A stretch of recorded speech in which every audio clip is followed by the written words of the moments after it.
মালিক আমাকে ডাকছেন, বলুন কি আনতে হবে।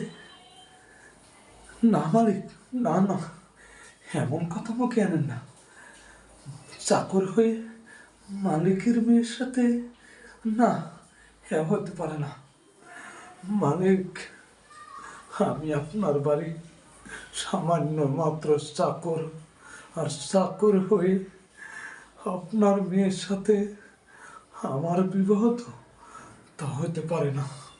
না, আপনি মালিক হয়ে আমার আমার শরীরে যত চাবুক পেটা করতে পারেন, তবু আমি মাথা পেতে নিব, তবু আপনার মেয়েকে আমি বিয়ে করতে পারবো না। মালিক, আমাকে ক্ষমা করুন, ক্ষমা করুন আমাকে। আমি পারবো না মালিক, আমি পারতাম না। আসি।